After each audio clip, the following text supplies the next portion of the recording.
Welcome to the No Mercy Business Coaching Podcast with Emily A Woodruff, the podcast that walks you through managing your own small business through the highs and the lows.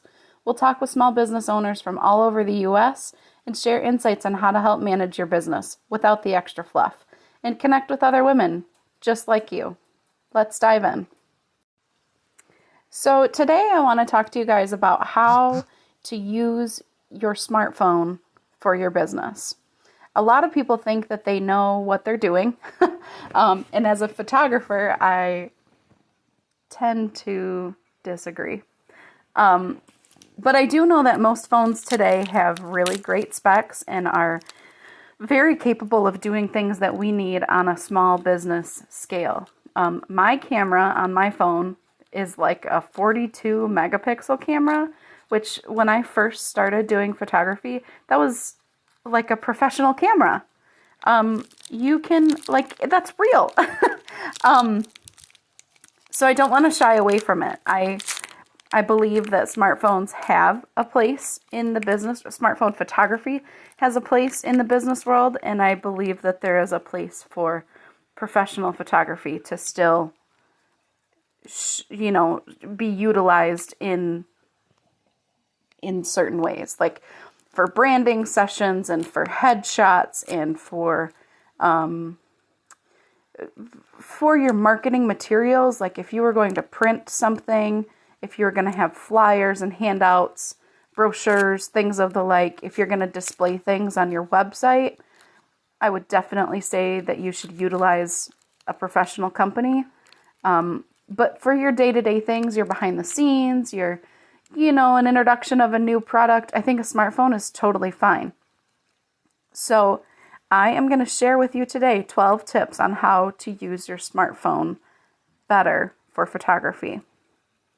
So moving into 2022, smartphone photography is increasingly becoming more popular for small business owners, bloggers, creatives, photographers, and even consumers. And this is solely because of the ease of access and efficiency from start to finish. With so many editing capabilities, photo apps, and social media platforms to share it on, it's so easily accessible for all users. Many smartphones, like I just was going into, many smartphones now have cameras with super high quality, which gives you the ability to snap your images anywhere at any time. The tips that I have for you today are useful for both Android and iPhone platforms. So tip number 1, identify your subject. Before you begin shooting, make sure that you know exactly what you're wanting to capture. Sometimes photos happen on the fly. We call those candid photos in the biz. And others are strategically planned. So just be sure to keep your main object in focus and clearly displayed. A lot of times with your cell phone, if you are focusing on something, if you just tap directly on your screen on the image that you want to focus on, your phone will kick in and will focus a little clearer. If you use portrait mode, it kind of already does this for you, but be careful with that because portrait mode doesn't always understand what's part of the photo and what's the background. And when it recognizes it improperly, it can really ruin a photo. So number 1, identify your subject. Number 2, composition. So learning composition is essential to any level of photographic expertise. The photo that you are going to use needs to be methodical. I don't know how to say that word apparently. The method that you use to arrange your photo is going to result in the impact of your frame. Learn the basics of composition and experiment until you know what suits your brand best. What works for some is not always going to work for other brands. So some companies, some brands, they go for the dark and moody aesthetic. Some like the really clean and crisp, white and lighter aesthetic. Some like bright, fun colors. Some are strictly, 2 or 3 different colors that they change between. Have an earthy background. You know where I'm going. What works for one will not always work for other. And it really shouldn't. That's how we stand out from one another, right? So number 2 is composition. Number 3 is keeping it simple. Simplicity is key. Don't overthink your photo. Sometimes less truly is more. Creatives around the globe will remind you that white space equals good space. Though our consumer brains don't always agree with that. A lot of times we as consumers see white space as empty.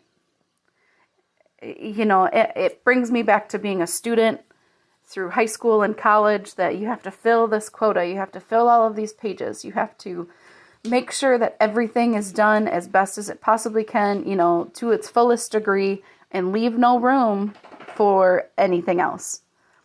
This is not true in the design world. You have to learn how to do it the right way, but white space is good space. The use of negative space and minimalist details can allow your brain to hone in on specific details that you've included and can make a quicker response to your message without overcomplicating it. All right, the next tip is using available light. So lighting can be tricky for everyone. For the most skilled photographer, lighting is difficult. Having an off-camera flash or shooting at the golden hour can be ideal for your business. If you don't have this option, if you're somewhere where you can't really get to a good scene with the golden hour, and if you don't have the money for an off-camera flash, you can utilize the lighting that's already available in your setting. So that can be natural lighting, artificial lighting, or ideally the perfect combination of both. Use your lamps. Use flexible Medusa lamps. You know, play with shadows and have fun while you are creating. It is equally important to continue to do research on lighting. You will grow in this. So when you first start doing this, it's a good thing if after 3 or 4 months your photos start to look different. Once you understand how to play with light, you'll love it. You'll have so much fun getting things that match your brand just the way that you decide, just the way that you want it to, you know. So everything is cohesive and looks like it belongs. The next tip is do not zoom. For smartphones, this is one of the hindering features of a smartphone. While a camera like mine that has, 42, 43 megapixel cameras, while it has that available, it overwhelmingly decreases the resolution when you zoom in. It is so much better for you to just take a physical step or 2 or 5 in when you take your first shot. Take different shots from a couple different focal lengths. A lot of smartphones have the capability of using the clip-on lenses, which are really great for that, but don't sacrifice the quality of your image by zooming in. I don't know why. Android and Apple, I don't know why you guys haven't figured this out yet. I don't know why we can't zoom in without losing the quality of our photo, but y'all need to figure that out. Perfect. So the next tip I have for you is to utilize props. Props are a great way to include your personality into your photo shoots, and they also add to styled shoots.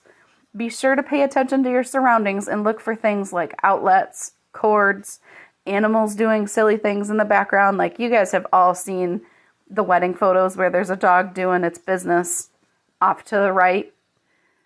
It can ruin a photo, especially if you're not somebody who knows how to use photo editing software like Photoshop. Look for antennas poking out, things like that. Utilizing props can really look like a color-coded photo shoot or an all-in-one subject. They're a really great way to fuel your creative brain. Sometimes I will use props that I don't actually think belong in my photos, but it's a way to connect in a different way. I might throw in some funky pens. I might put in a pair of glasses. I might throw a plant in. I have some super cute salt and pepper shakers. Like, side note, one of my goals is to be a salt and pepper shaker collector, and I am well on my way.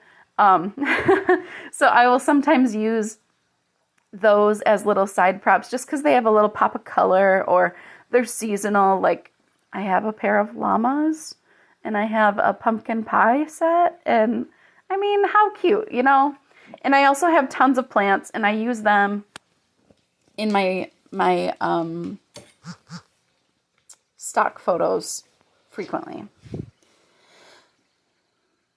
So moving on, experiment with your settings.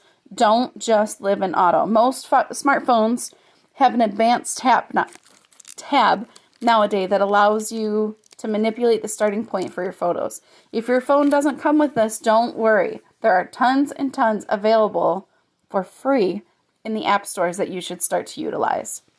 So get creative.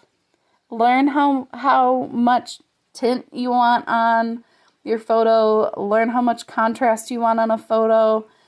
Use some little filters here and there. There's so many possibilities, and this is another great way to make your brand stand out from others. This tip is important. Do not sleep on this upcoming tip. Are you ready? You might need to sit down for this one. Use a tripod. I cannot stress this enough. Use the tripod. They are so essential for long exposure shots and when you're doing flat lays. One, so that you don't have to hunch over throughout the entire process of your set changes. And they also completely remove shutter shake from the list of things that can go wrong in a photo shoot. So use a tripod. This is a bonus tip. And use a timer. That way you can set it up perfectly. You can hit go and you can pull your hands back and know that nothing is going to change. Absolutely use the tripod, use the timer. Number 11, use presets. Find your style and save it. If you're somebody who doesn't know where to even begin, Etsy has a trillion different options of presets. You can take a screenshot of the settings used on your most clicked images to create your own, and then use that same style in your photos that will emphasize your brand and image, which is so important in developing your business. These are the types of images that convert, the ones that are most clicked. Why would you not want to tap into that and maximize it? So you can download free presets and filters for multiple editing programs. You can take a look on Etsy, or you can grab mine right from my website, EmilyAWoodruff.com. My final tip for better smartphone photography is to back up your photos. As most of us know, smartphones can be corrupted, they can crash, get damaged, or worse, they can get lost, and in an instant, our hard work is completely gone. Backing up to the cloud and hard drive locations frequently will ensure that your photos are safe and sound when you get back up and running. Most of the time, you can utilize your backups from multiple platforms and access from varying locations. Okay, so I know that I said 12, but I have one more. This is my shameless plug. My name is Emily, and I'm a professional portrait photographer. I've owned my business for over 10 years, and I would love to chat with you about how to better your product photos or completely take on the task for you if it seems overwhelming or like something you just can't manage. If you have your photos and you're ready for the next step, give me a call and we can build your plan to success. I seriously hope that this was helpful for you as you dig into taking better smartphone photos for your small business. Thanks for listening to the No Mercy Business Coaching and Consulting Podcast with Emily A Woodruff. We specialize in branding and design for women, by women.